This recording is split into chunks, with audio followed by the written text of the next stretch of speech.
So good morning again. Good morning. It is Advent. It is not Lent. So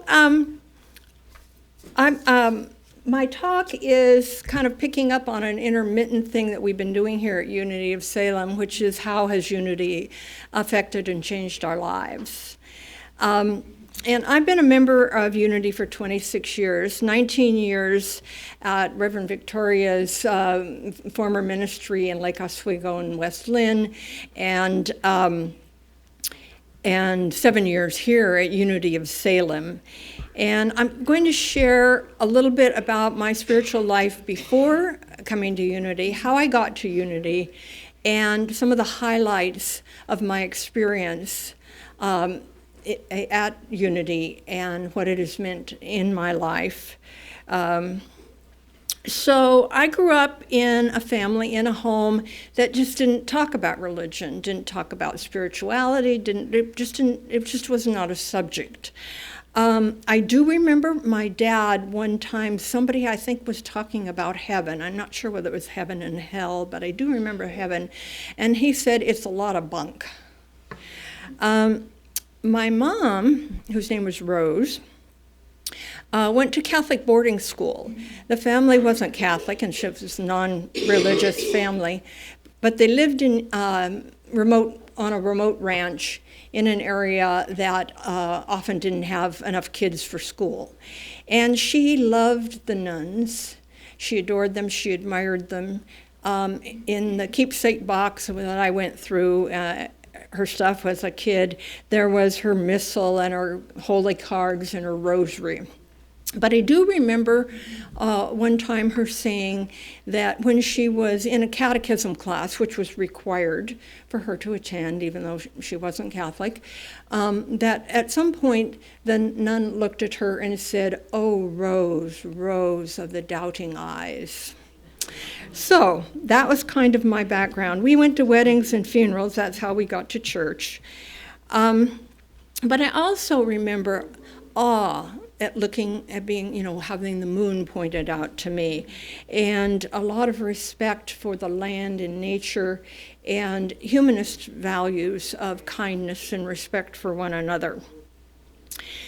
Also, as a kid, I was in Campfire Girls back when it was just girls, and I went to Campfire Camp every summer, and that program confirmed the humanist values and the respect and love for nature, and kind of with a dash of religion a dash of God tossed in.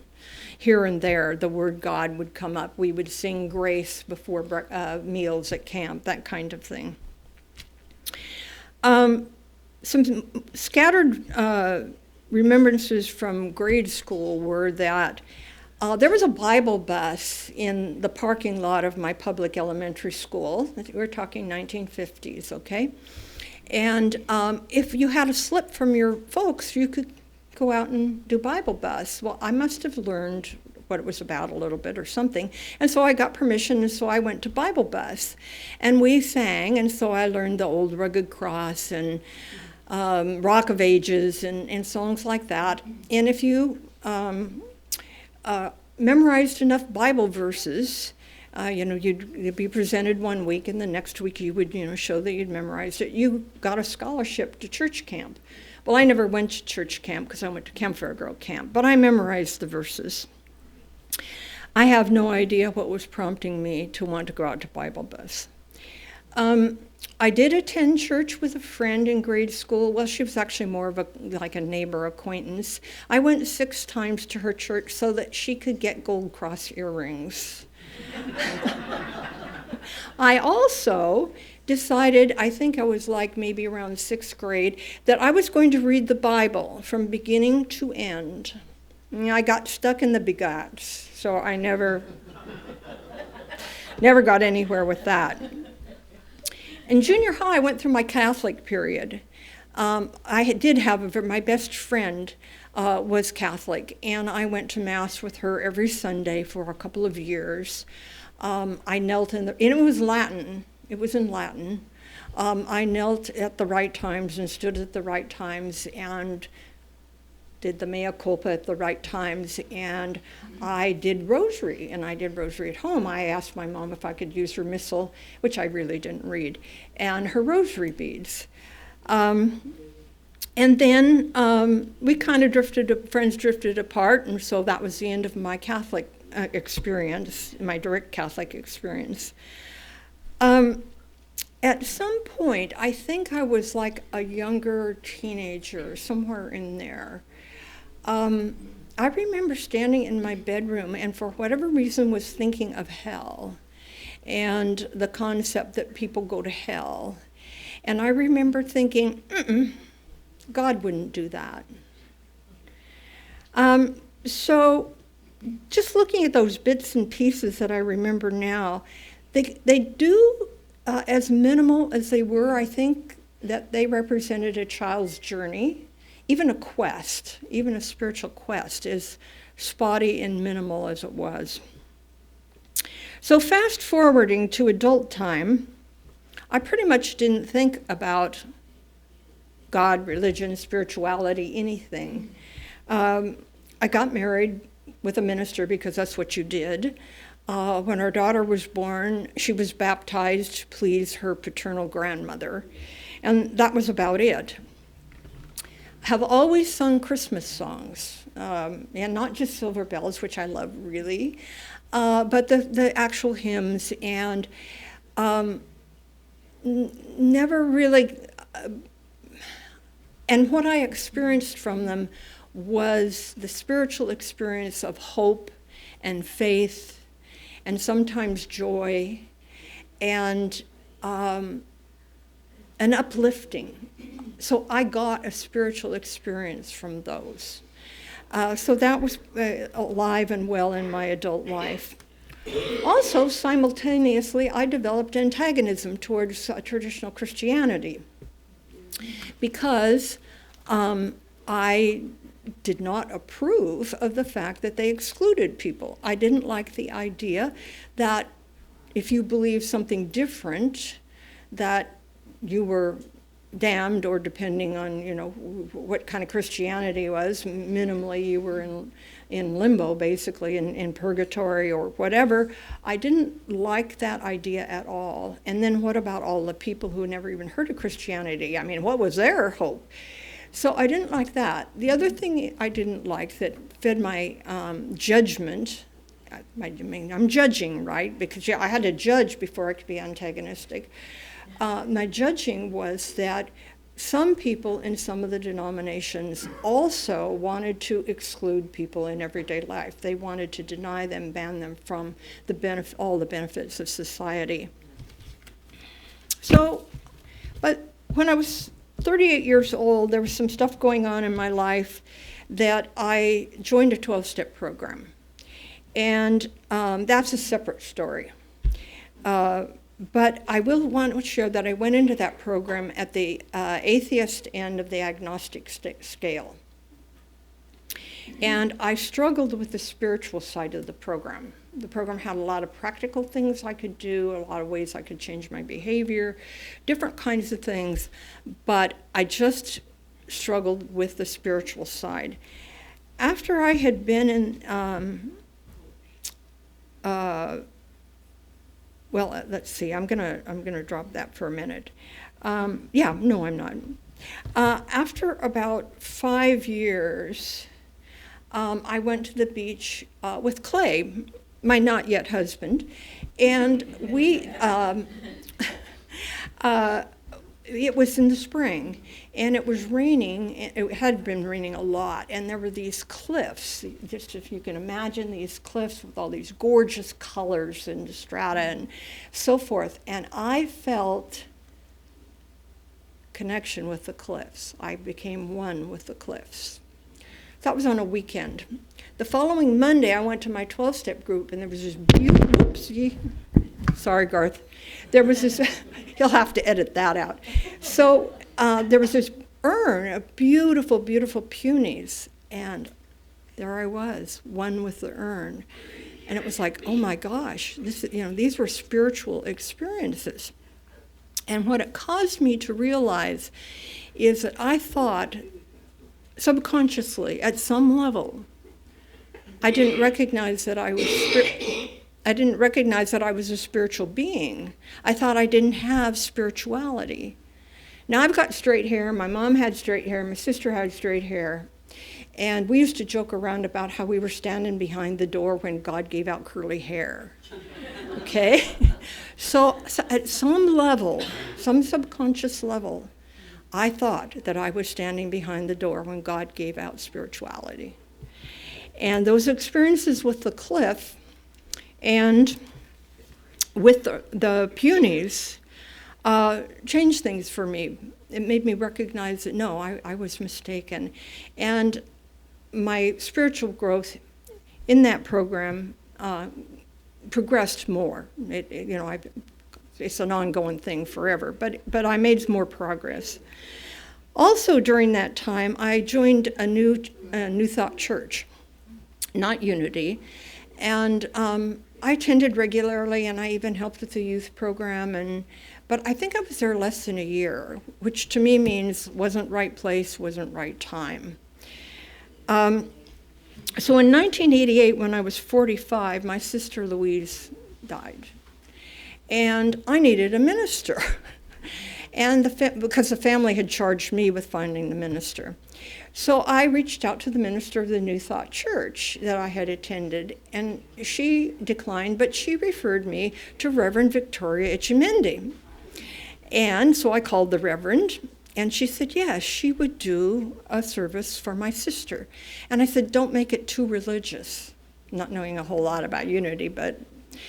So the one thing that I remember from my sister's service is that at some point, kind of toward the end, Reverend Victoria said, wherever Louise is, God is.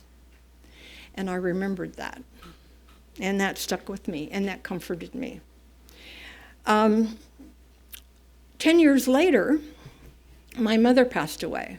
And guess what? I needed a minister again. And so I called Reverend Victoria, and she said yes. And so she came, and she did my mother's service. And somehow in the course of that interaction with her, I learned that Unity World Healing Center, which later became called the Unity Center, had two services, and one of them was the morning meditation service. And I was on the roof of my mom's house painting the eaves after her death and feeling somewhat frazzled. And I thought, you know what, maybe that meditation service would be, kind of helpful. So I showed up, and what I found was unity. Warm welcome. One of the lines that was often said there is that there is one common thread that runs through the heart of all people. So I heard that. Didn't hear any them or us. I heard we. I heard one power, God the good, no opposing power. I was able to relax into that energy and into those people who were so kind. Not long after I joined, we had a month-long Universal Truth Series, and I believe we're having one coming up in January here. And there were speakers. There was a Muslim speaker, a Native American elder, a Sikh, I don't remember what else. And that just made me feel even better. So one of my earliest Unity transformations was around Lent, not Advent, Lent. I typed Lent on my cheat sheet. So I'm consistent, if nothing else. So Lent came along, and we weren't asked to give up something, but it was suggested that we think about, was there anything that we wanted to change in our lives? And I had been thinking a lot about how many facades there are in life, how much artifice. So I thought, I won't wear makeup for, 6 weeks? That tells you how religious I am. Is it 6 weeks? Well, anyway. So I stopped wearing makeup. And at the end of the 6 weeks, I put my makeup back on. And I didn't like it. And I took it off, and I didn't like it. And I did that a couple times. And Clay, he likes bare-faced women, and so here I am. So that's a tangible change,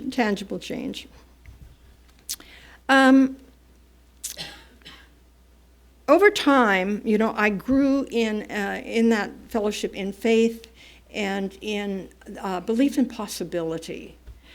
And I was introduced to the idea of focusing on the miracle. Not that bad story that led up to where everything resolved, but just looking at the resolution, just looking at the miracle. I began to absorb some of Unity's prosperity teachings, and just a little, because I had a lot of fear around money. Most of my needs have always been met, okay? Always. But most of my adult life, I was living paycheck to paycheck and wondering how is everything going to be okay? And, oh, God help us, that went up or whatever. So I started to absorb it a little bit, and at some point I dipped my toe into the idea of tithing, which is giving 10% of income to whatever feeds you spiritually. What I did was I pledged to give 10% of any income increases I got. See, I was hedging my bets. And I did that. I continued to do that. One idea that I was introduced to, I had a hard time with, and it's still somewhat of a challenge for me. And that is the idea of co-creation, or the idea that we manifest things from our thoughts. And it was easy, it was perfectly easy for me to do that when something bad happened. Well, you get what you expect, especially watching somebody else, where they're just down in the dumps and then finally they're dumped. That I could get, but creating something that I desired, that whole thing was very difficult for me. So 7 years ago, I came to Unity of Salem. So welcoming. This fellowship here is so welcoming, wonderful. I was almost immediately invited into service. Clay and I were asked to greet, and there were so many service opportunities, helping in some one way or another with Sunday service. And I fell in love with the Sunday services here because there were a gazillion people involved in them. How many people with music? And then there was a speaker, and then somebody else did the reading, and then there was, it was just so much a group effort that I really liked that. And so, there's opportunity. There was opportunity for me to work on the grounds. There was opportunity for me to participate in putting on fundraisers. More recently, I've helped in the office a little bit. And what I got from service of this kind is, of course, it really intensified my connection to the community. And whoa, that is, if I didn't get anything else, that would be the most enormous gift. But I also got to practice applying the unity principles. Nobody against me. We're all one. There's no them and us. Listen and learn,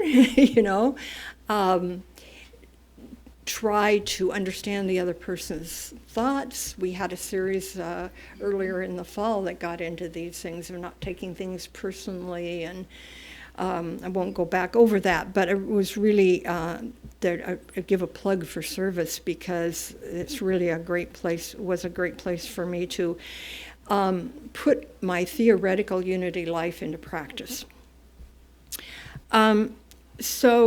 And then another thing too is that this thing about being able to manifest. I saw Unity of Salem put intention together with action and manifest getting through COVID without closing, and that was huge.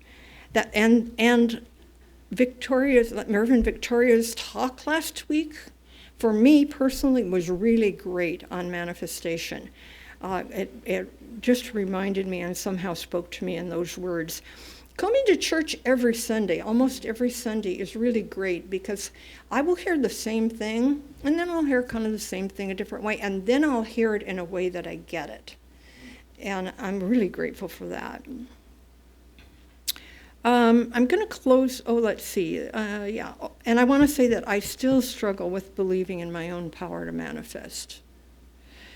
I'm going to close with talking about some study groups and workshops that I've attended that have been instrumental in my spiritual growth.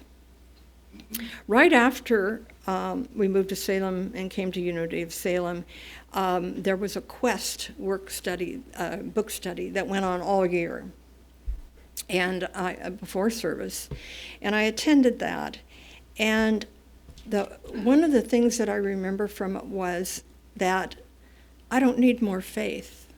I have enough faith. None of us need more faith. We all have enough faith. The question is where do I place my faith? Do I place it in my job, with my clients, with my partner? Do I put my faith in the government? Where do I put my faith?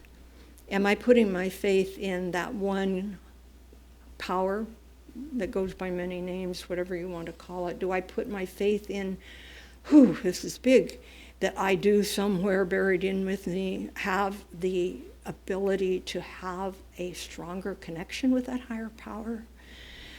So that really was a really important piece of my growth in Unity. About 6 years ago, I attended Keys to the Kingdom, which is a prosperity class that goes on for about 6 weeks. And that particular prosperity class asks that you tithe, not on your income increases, but on your income, and during the class. And I wanted to take that class, but I did not want to tithe. I was afraid. I was afraid to give away 10% of my money off the top. Now, Joanne Icavina was facilitating that group, and many of you know her, and she heard me fussing about this, and she came up and she said, it's only 6 weeks. You can quit at the end of the 6 weeks. And I thought, okay, I can do that. So I did. And it was a great class. The person I partnered with, we got so much out of it that we continued. We started over again at the beginning of the course. There's the 2 of us to go through it again, and we're doing that at the time COVID hit, and we weren't right in the beginning Zoom comfortable, and so ended up, we didn't continue all the way through, but that was how powerful that was. So I can report that I'm still tithing 6 years later. My family has prospered. We have had some money come in from places you would never imagine. I had never imagined during that period of time. So tithing has not hurt my bottom line. And the big part of that is not the money part. It's the reduction in fear. I am rarely fearful about money now. Occasionally, I'm not saying I'm never. I'm also not saying that we're never like on some edge or another financially, or don't go, oh my gee, that went up in price or whatever. But most of the time, I'm not fearful about money, and I attribute that to my experience with Keys to the Kingdom.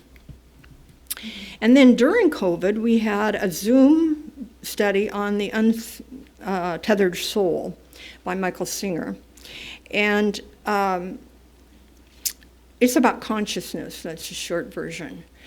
And it helped me to put a name to something that I did experience. Is sometimes I am watching myself. I am outside my thoughts, I'm outside my activity, I'm outside of what I'm saying. I'm not going to step back, so I'm on something, I'm back. And he called that consciousness, and that's kind of our home base, really. And so I think that the next thing I'm going to talk about being life-changing for me, the next and the last thing I'm going to talk about being life-changing for me, as I practice it more, I think that it will bring me more into that space of kind of pure consciousness, and a space where anything's possible, basically. So recently, as in when you're my age, something that's 2 years ago is recently. So because time, recently, 2 years ago, Linda Martella Witzik came here. She is a Unity minister, and she gave a Sunday talk, and then she gave a workshop afterwards on prayer, affirmative prayer. And Unity uses affirmative prayer. We affirm and give gratitude in advance for what we are praying about, accepting that it is already in existence and will become visible to us. She brought something different into it for me, additional into it for me. And so this will sound very much like anybody who's familiar with affirmative prayer, it'll sound like that. Get quiet, focus on something that you want to be praying about, a problem, usually, and then open up and allow to be presented to yourself which of the 12 powers, Unity's 12 powers, is needed in that situation. So the 12 powers are faith, understanding, will, imagination, zeal, power, love, wisdom, strength, order, release, and life. So she's telling how this works, and I have a big deal situation that was challenging, and I knew it was going to be ongoing, or it was probably going to be ongoing, and that I needed some help with that. And I immediately thought of which one of the powers I needed. But then she had us actually do the quiet time,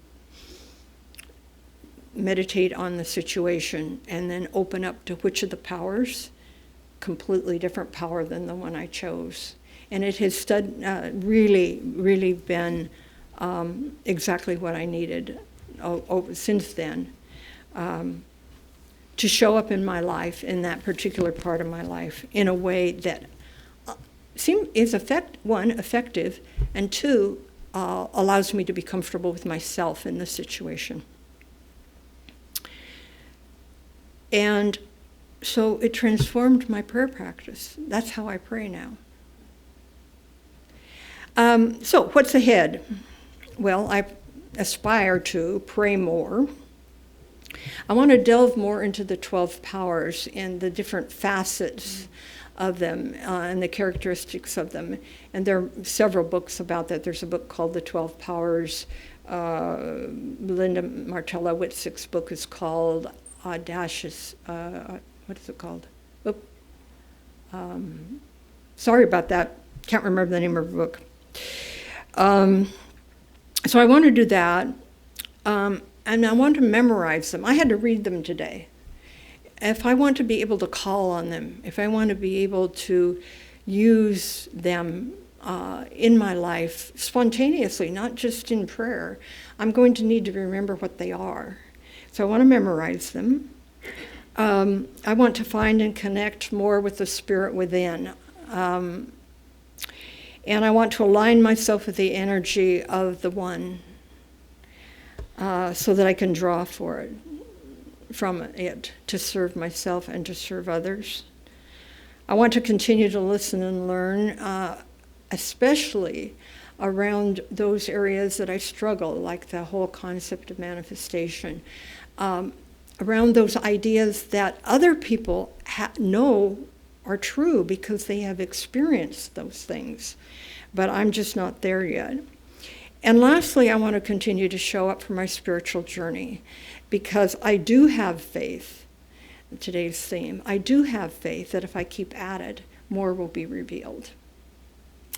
And Angela is going to lead us in oh, there she is, thank you. You're going to lead us in our meditation. Thanks for sharing, Kay. I invite you to take a few deep breaths in, out, in, out.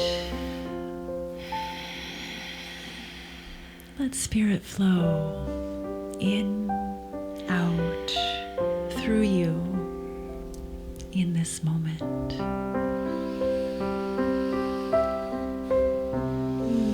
Feel that your shoulders relax, your neck relax, your face relax, and then just let a soft smile rest upon your lips.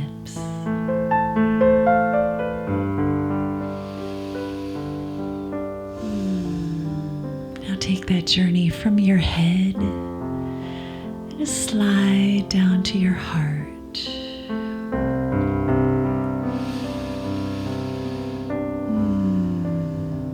Let your heart soften. Let your heart open. Feel the warmth from that center of you.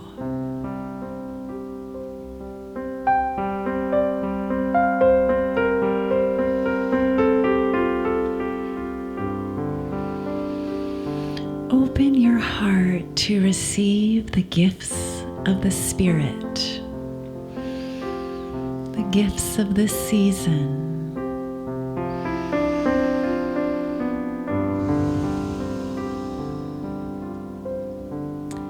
Feel those seeds of hope within you,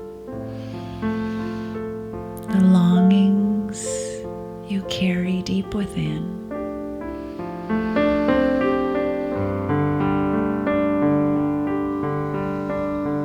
Listen for the voice of the longings.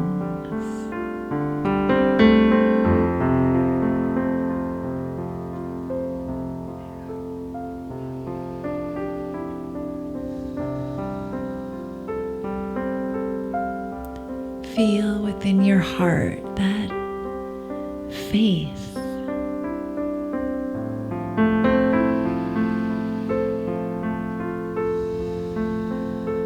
that strength that comes through faith,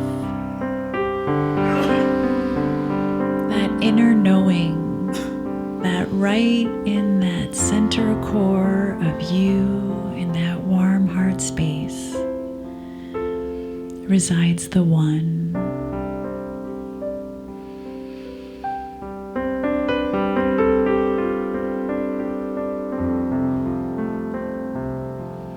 So visualize a beautiful light flowing from the top of your head into your body, filling your whole body.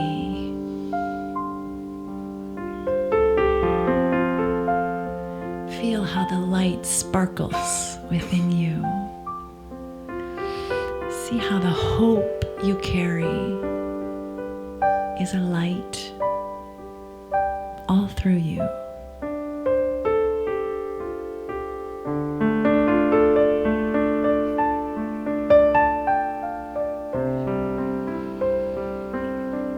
And let that light shine forth from your heart. Let that light fill this room.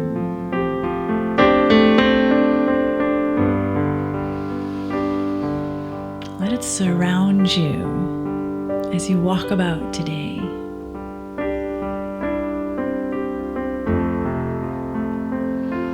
Let it bring light into this world.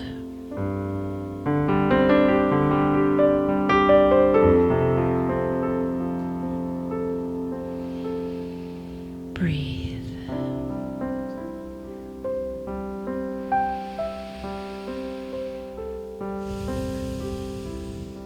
Breathe the light you carry.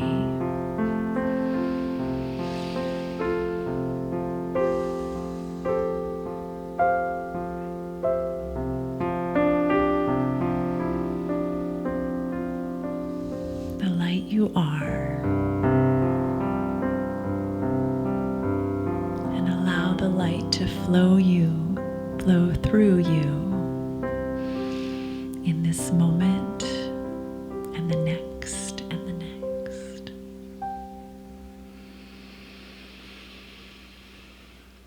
And with another deep breath, I invite you to open your eyes